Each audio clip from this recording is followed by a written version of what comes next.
Hey everybody, Bohemian here. Welcome back to Bohemian Tech. We are going to do our first Blu-ray disc review on the channel, and to start it off, it's a doozy. The War of the Worlds, 1953, produced by George Pal, starring Gene Barry and Robinson. I grew up with this movie. First time I saw this movie, I was about 7, 8, 9 years old. It played on local late night TV, like about, I'd say about 12:30, 1 o'clock, 2 o'clock in the morning on Channel 4. Now, those of you who are old enough to remember when movies played on local channels in the wee hours of the morning instead of crappy infomercials, you're old, just like I am. But a lot of nice memories that way. Anyway, didn't have school the next morning, so my parents said it was okay to watch the movie. Wasn't allowed to stay up that late, though. I had to set the alarm for 1:45, a few minutes before the movie started. And then I went out to the family room and I watched it on a black and white TV that was even smaller than this monitor. And it scared the crap out of me. It also hooked me on sci-fi and horror movies for the rest of my life. Fast forward many years, and I watched it again on a Sunday afternoon, and I realized, holy crap, this movie's in color? Nice little surprise many years later. Many years later again, the movie came out on a Laserdisc, CAV Laserdisc in fact, and the picture detail just blew away any of the previous local TV showings I'd ever seen, or any of the previous VHS editions I'd ever seen. Also, that Laserdisc was in reprocessed stereo. Unlike many reprocessed stereo tracks, it sounded good. A lot of those reprocessed stereo tracks that were made from mono tracks have dialogue leaking into the front channels, sometimes dialogue leaking into the back channels. But that Laserdisc didn't have it, and it sounded really good for what it was, which was a reprocessed stereo soundtrack from a 1953 movie. Since then, a couple of DVD releases, might have been a Blu-ray release, I don't remember for sure. However, a couple of days ago, the Criterion Collection released a brand new remastered Blu-ray disc, mastered on a 4K scan, so it's kind of borderline criminal that they didn't release a 4K Blu-ray disc of this movie, but hey, what can you do? I'm not even going to try to be objective here.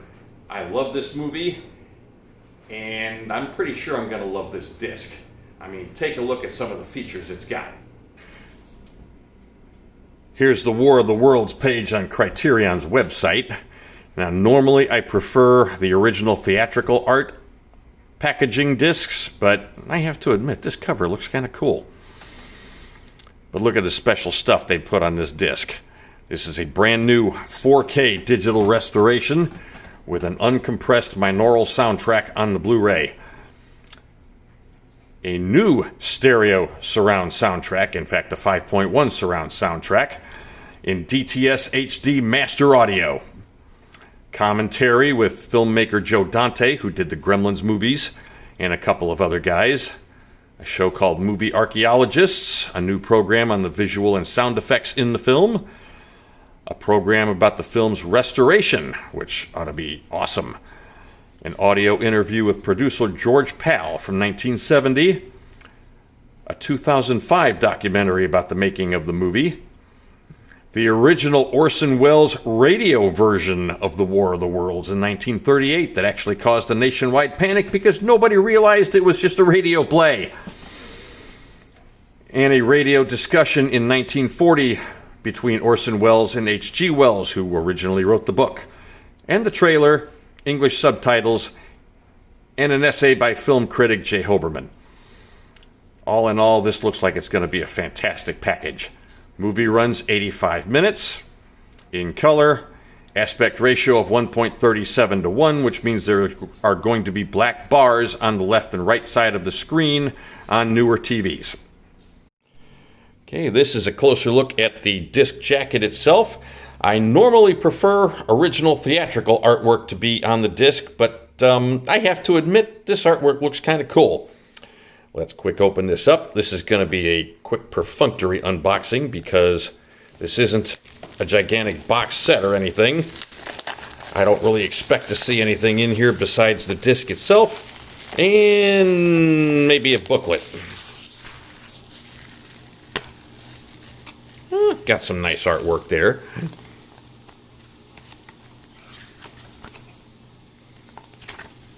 Yeah, a little booklet with the guys waving the red flag or the white flag.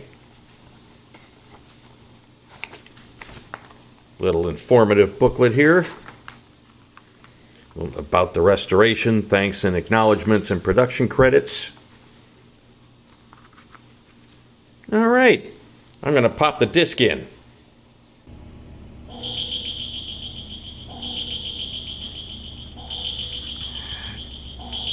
Now that is a cool sounding menu.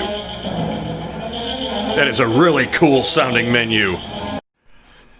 Now this is just a regular Blu-ray disc, not a 4K, which is a crime because the transfer and scanning of this movie were done in 4K.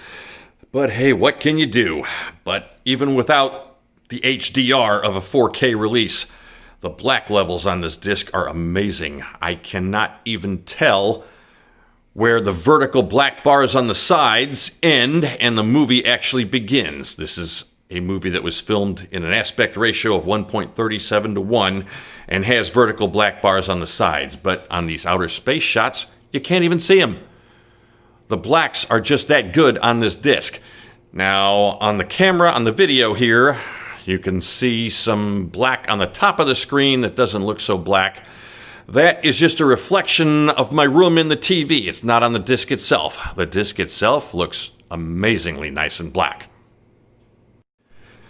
Now, as you've no doubt noticed by now, I'm only showing still clips, still photos from the disc and not actual scenes. That's to avoid being smacked down by the YouTube copyright bots again. Anyway, here is another scene from the beginning of the movie when the first meteor falls. You can see the black bars on the sides. That is a really nice, clean picture. Now the sound, the default sound is the mono. I flipped this to track 2, which is the 5.1 channel DTS Master Audio Remix.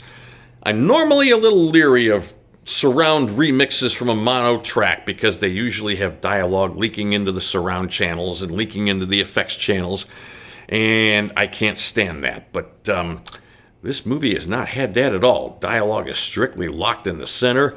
Music and effects are awesome in the effects channels. It's not going to sound like Avengers Infinity War. Don't get your hopes up for that. But it'll blow your expectations away if you go in knowing it's a 1953 movie. Here's a shot of the crowd watching the first meteor fall at the beginning of the movie.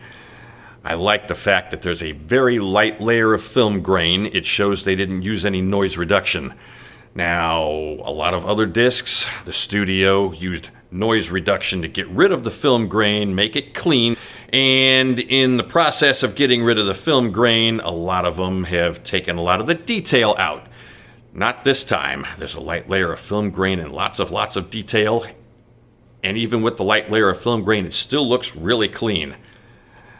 That Samson and Delilah poster in the background is kind of cool. I don't remember it ever being there before. Obviously it was, I just don't remember it.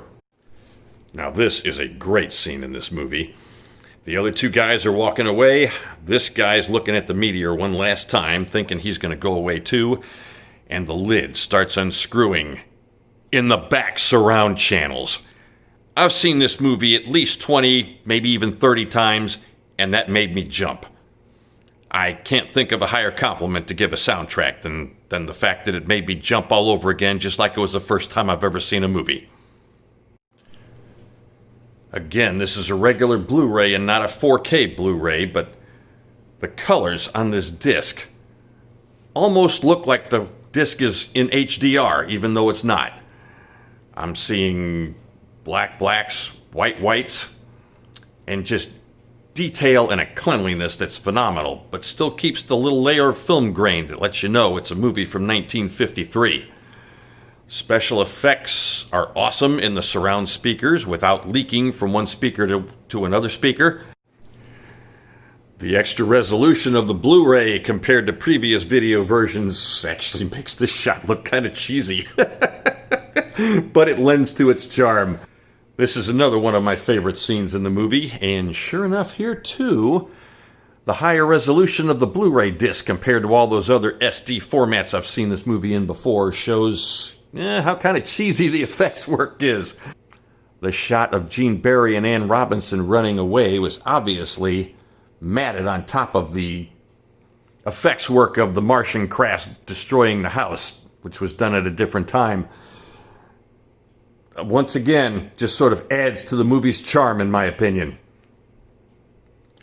In another example of how superb the transfer and scanning of this disc is, this is an outdoor daylight shot, and I swear to God, it looks like it's almost HDR, even though, again, this is not a 4K disc. The fact that they haven't done a 4K disc of this movie is a crime, but this is, I have to admit, this comes pretty close. Well, I could go on gushing about this movie and this disc for hours and hours, but that would get boring. That is assuming you don't think I've gotten boring already. Do I recommend this disc? Oh, hell yes! Fantastic picture, best this movie has ever looked. Sound is pretty awesome too for a movie that's almost 70 years old. But I want to know what you think. Let me know down in the comments. Are you a fan of this movie? What do you think of this movie compared to the more recent remake with Tom Cruise? You planning on buying this one or that one? Let me know. And if you like this video, hit the like button. If you like what I do here and want to keep up on things related to streaming and movies and Blu-ray discs and home theater equipment, hit the subscribe button and the notify bell to get notified when I do another video like this. Hope you all have a decent day, and I will talk to you again in the next video.